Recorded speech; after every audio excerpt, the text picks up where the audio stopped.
श्री असाउद्दीन ओवैसी। बहुत बहुत शुक्रिया सर। स्पीकर सर, मैं ये वक्फ तरमीमी बिल की मुखालिफत में खड़ा हुआ हूँ।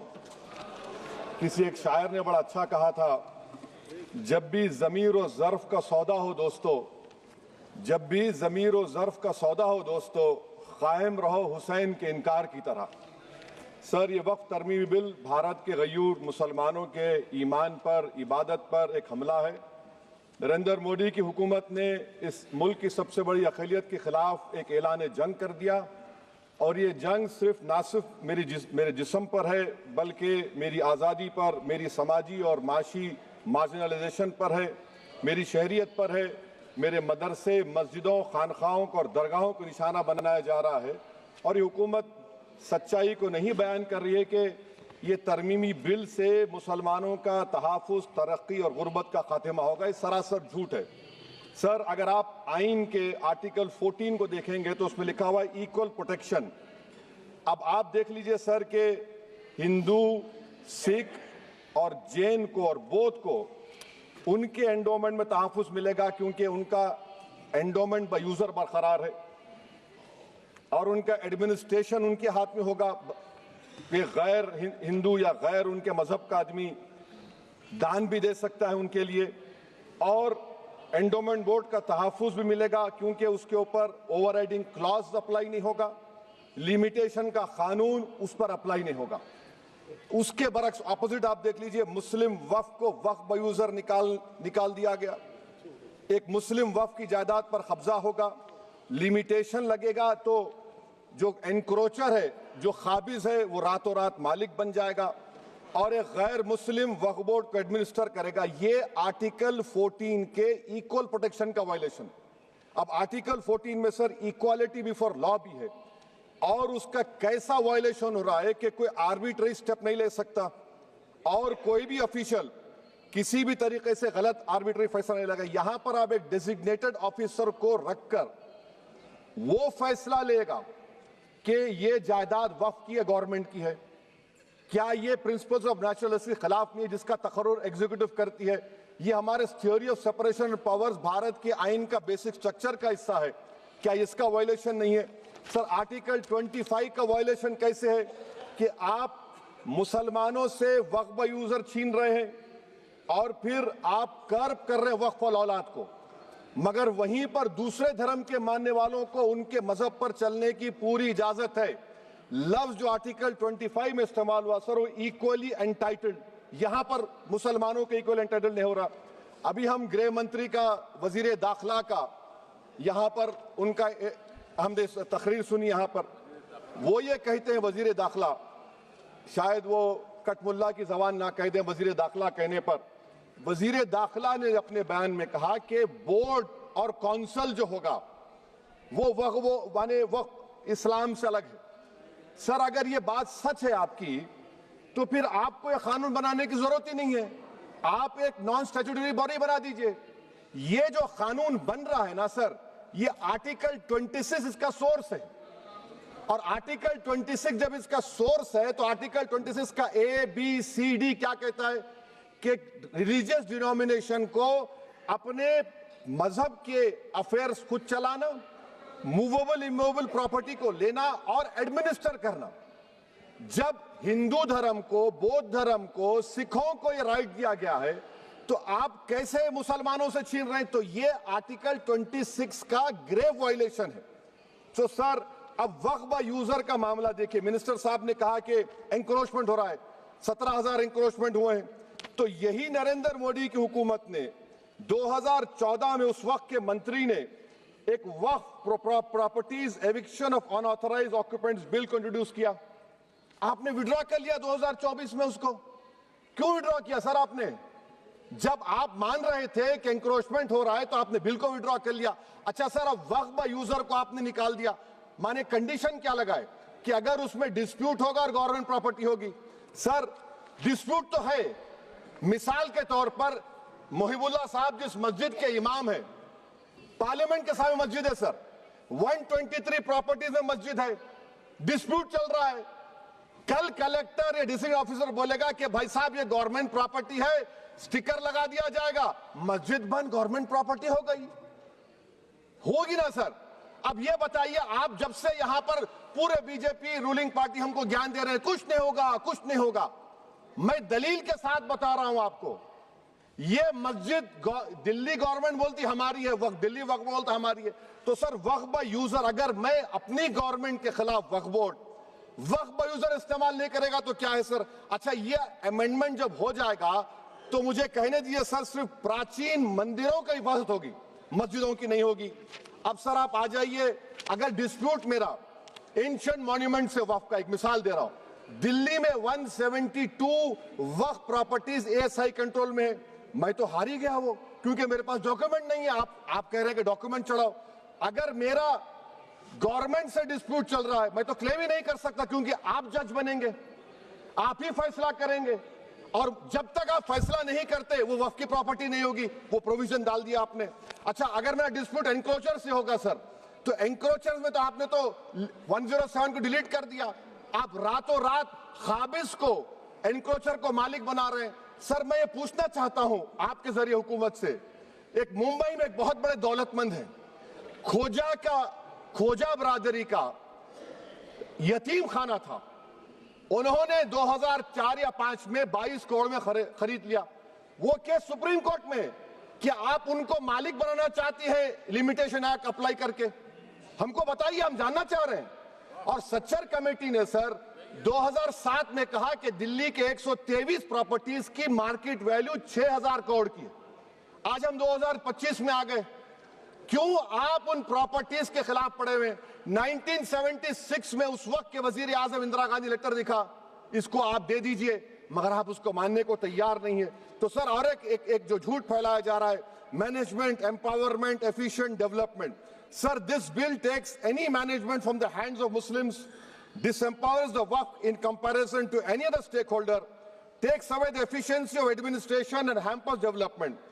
Waqf disempowerment in the name of efficiency, inefficiency is being created. The progress of development from pre-independence till today sought to be destroyed. Sir अभी हमारे होम मिनिस्टर साहब ने फजल पुकाया केस का जिक्र किया।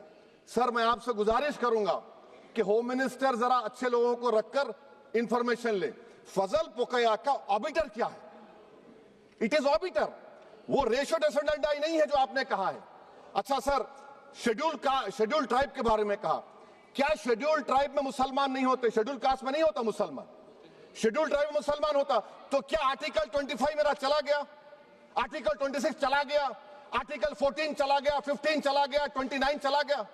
लक्षद्वीप का एक मुसलमान एमपी है, क्या उसको राइट नहीं है क्योंकि ट्राइबल है? क्या कह रहे हैं आप? इस ऐवान को क्यों गुमराह कर रहे हैं आप शेड्यूल ट्राइब के नाम पर? सर और एक चीज जो आपको बता रहा हूं सर, अब आप जब आर्टिकल 26 से मेरा सोर्स है, तो आप सेंट्रल वक्फ काउंसिल में 22 में से 10-11 आप नॉन मुस्लिम को बना सकते हैं, रिलीजन न्यूट्रल आपने कह दिया, और आप बनाएंगे। क्यों बनाएंगे आप? स्टेट वक्फ बोर्ड में 7 नॉन मुस्लिम होंगे और 4 मुसलमान। क्यों होंगे? क्योंकि आप लॉ में 95 में डायरेक्ट मैनेजमेंट में ले सकते हैं 5 साल के लिए।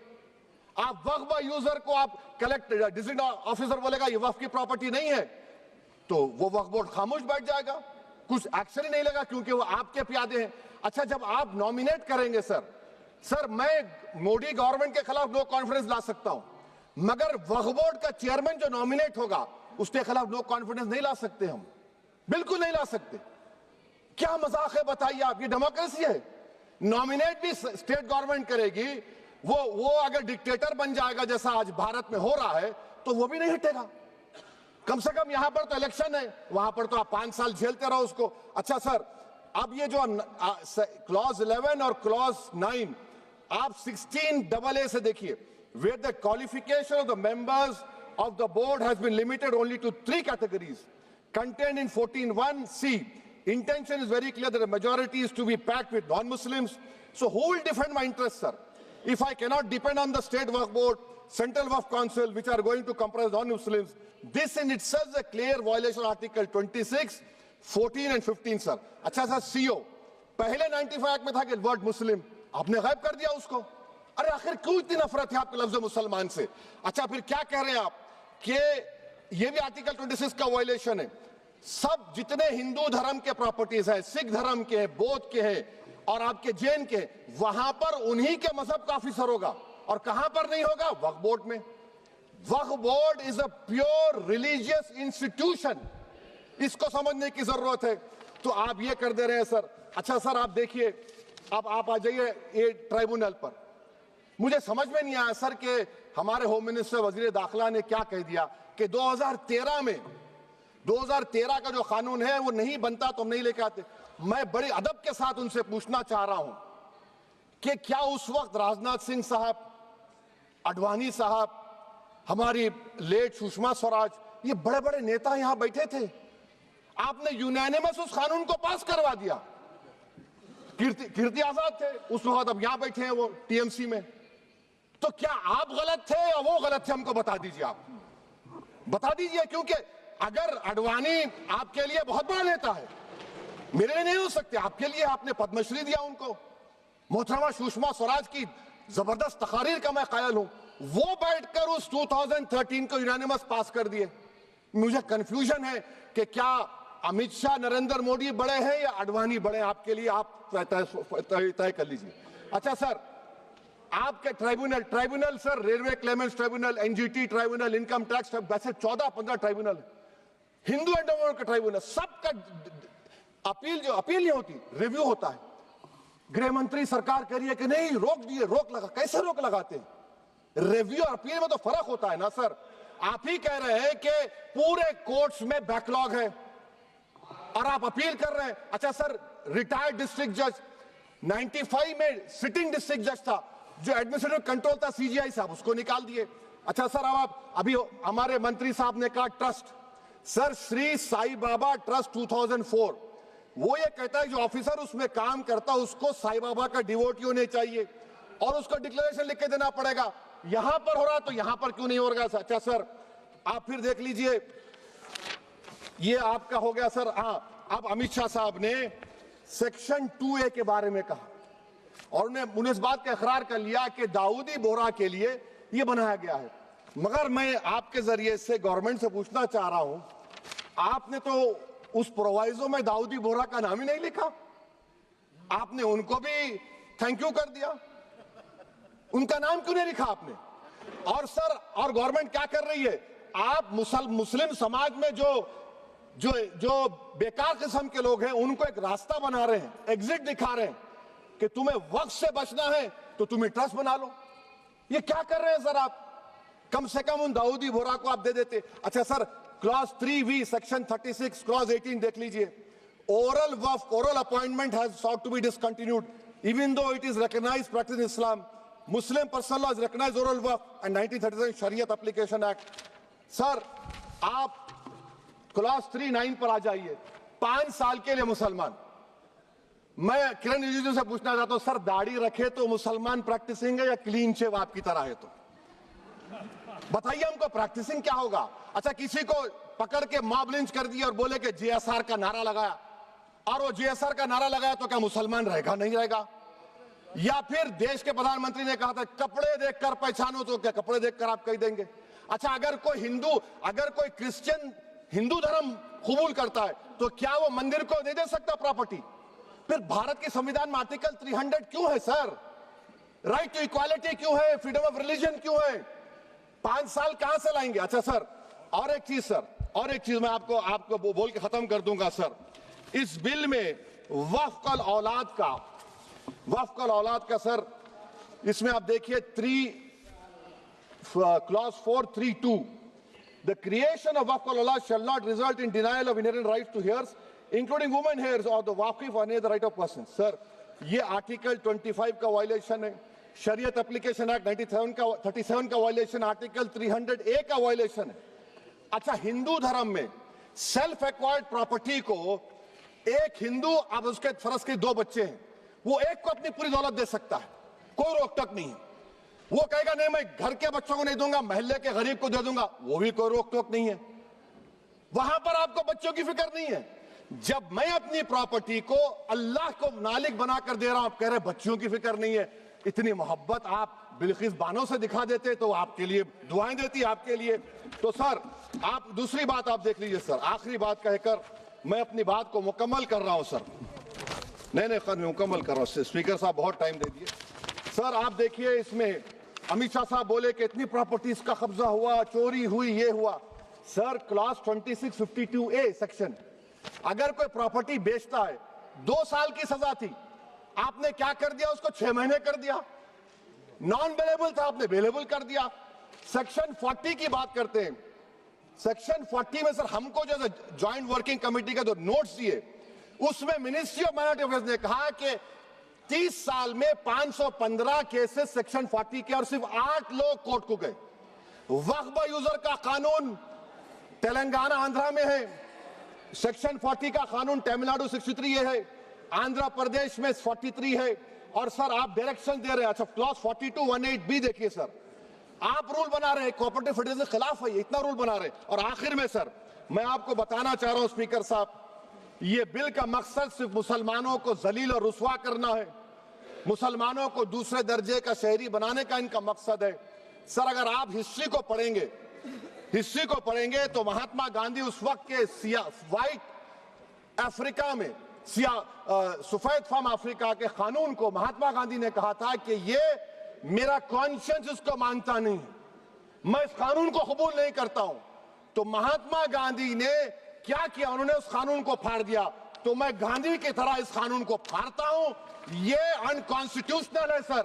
इस देश में झगड़े पैदा करने का काम बीजेपी करना चाहती है मस्जिद और मंदिर के नाम पर, इसीलिए मैं इसका कंडेम करता हूं। और मैं आपसे गुजारिश करता हूं कि मैंने अपने 10 अमेंडमेंट दी है, आप इसको कबूल करिए सर, मुझे बोलने का मौका दीजिए और उस पर डिवीजन का मैं डिमांड भी करूंगा। Thank you sir.